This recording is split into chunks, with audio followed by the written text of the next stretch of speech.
mempresentasikan materi yang berjudul Rancangan Unit Kontrol pada Mesin ATM Sederhana. Sebelum masuk ke pembahasan materi, izinkan kami untuk memperkenalkan anggota kelompok.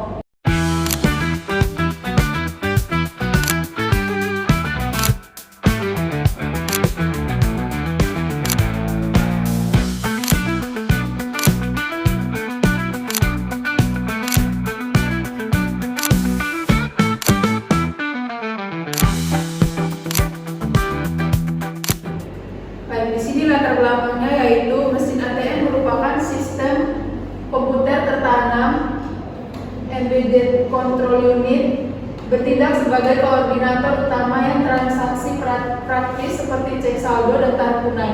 Unit kontrol yang bekerja secara berurutan dan aman di balik fungsionalitas mengatur aliran data antar register tanpa manipulasi fisik langsung di dalam CPU. Nah, dari latar belakang tersebut ada beberapa rumusan masalah. Yang pertama, bagaimana unit kontrol secara tepat mendefinisikan runtunan operasi micro operation untuk eksekusi instruksi balance dan withdraw. Di samping itu, perancangan ini bertujuan mengukur apakah pendekatan logika keras hardware atau pemrograman microprogramming yang paling efisien. Selanjutnya saya akan menjelaskan dasar dari arsitektur.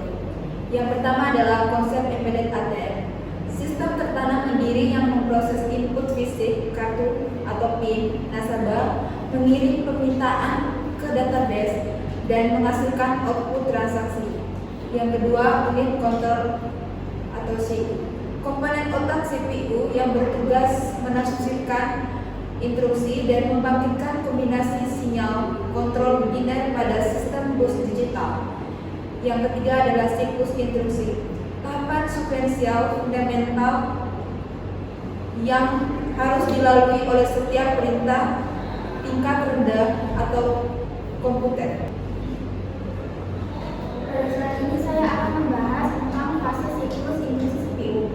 Siklus instruksi adalah proses yang dilakukan CPU untuk menjalankan sebuah perintah atau instruksi dari program.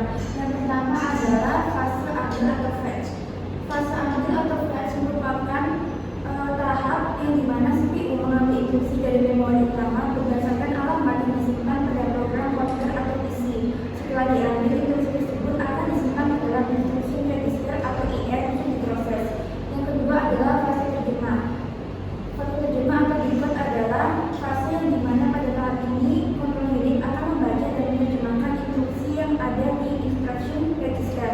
CPU akan mengenali kode operasi atau opcode untuk mengetahui perintah apa yang harus dijalankan serta data apa saja yang diperlukan. Yang ketiga adalah fase eksekusi atau execute.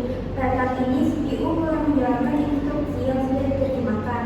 Kontrol unit akan mengirimkan sinyal ke komponen seperti ALU, register atau perangkat lainnya agar proses sesuai instruksi dapat dilakukan.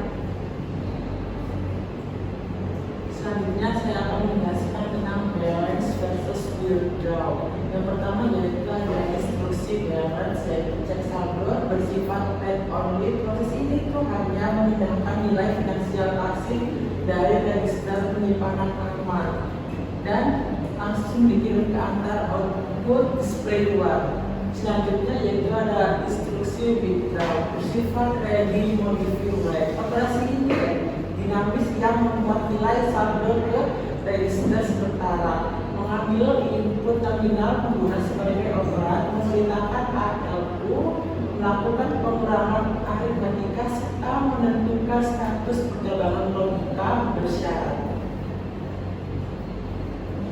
Pada saat ini membedakan urutan operasi mikro pada sistem dimulai dari flash dan decode untuk mengambil instruksi dari memori. Jika instruksinya balance, sistem menampilkan saldo yang tersimpan. Jika instruksinya withdraw, ALU menghitung saldo setelah dikurangi nominal penarikan. Terakhir dilakukan pengecekan kondisi, apakah saldo mencukupi atau tidak. Jika cukup, transaksi berhasil. Jika tidak, maka penjelasan saldo tidak cukup. Slide berikutnya menjelaskan tentang sinyal kontrol yang mengatur kerja ATM. Si 0 dan si 1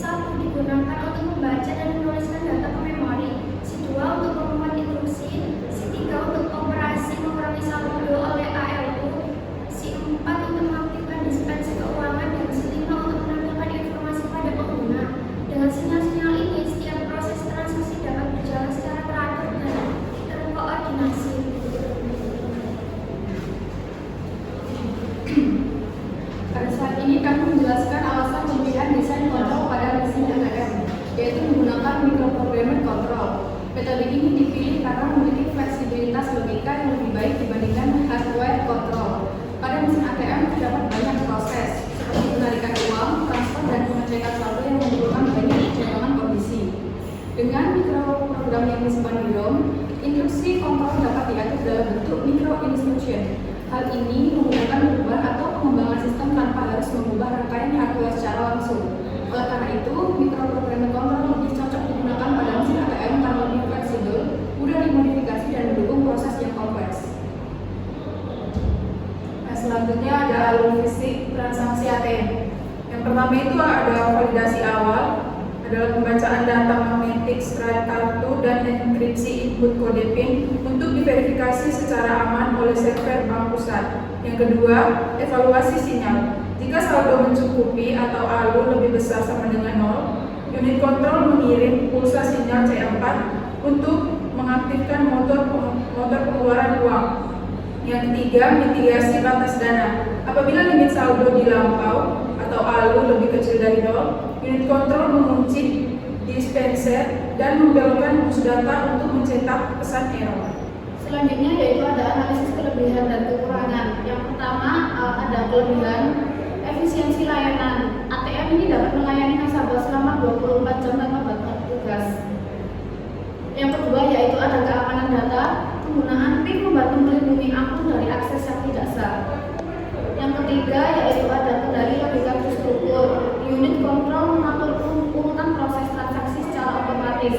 Contohnya ini ATM ini tidak akan menampilkan transaksi sebelum PIN yang dimasukkan ini benar. Untuk selanjutnya yaitu ada kekurangan sistem. Yang pertama ketergantungan jaringan. ATM membutuhkan koneksi ke server bank untuk memproses transaksi. Contohnya ini saat jaringan bermasalah, saldo ini tidak dapat dicek dan transaksi gagal dilakukan. Yang kedua yaitu ada resiko keamanan. Sistem dapat menjadi target tindakan kejahatan seperti skimming. Contohnya data kartu dicuri menggunakan alat yang dipasang pada slot kartu ATM. Yang ketiga yaitu ada biaya perawatan tinggi. Komponen ATM perlu diperiksa dan diperbaiki secara berkala. Contohnya dispenser uang yang rusak harus diganti agar ATM dapat mengeluarkan uang kembali. Selanjutnya saya akan menjelaskan kesimpulan dan rekomendasi. Kesimpulan yang pertama itu adalah unit kontrol bertindak sebagai konduktor esensial yang membangkitkan koordinasi sinyal mikro tanpa mengelola data secara langsung. Yang kedua, instruksi balance berjalan efisien dalam siklus clock saja. Yang ketiga, desain microprogrammed kontrol terbukti paling optimal dibandingkan hardware untuk fleksibilitas arsitektur komputasi finansial. Selanjutnya, saran dan pengembangan. Yang pertama adalah pengembangan instruksi, menambahkan sirkuit pendukung untuk instruksi transfer dan payment. Yang kedua adalah kriptografi, menambahkan kompresor eksplisit PIN khusus untuk mencegah card skimming. Yang ketiga adalah simulasi HDL, memverifikasi operasi mikro ini ke dalam perangkat lunak, logisim atau Verilog. Sekian presentasi dari kelompok kami. Mohon maaf jika ada kekurangan dalam penjelasan dan kesalahan dalam perkataan. Wassalamualaikum warahmatullahi wabarakatuh.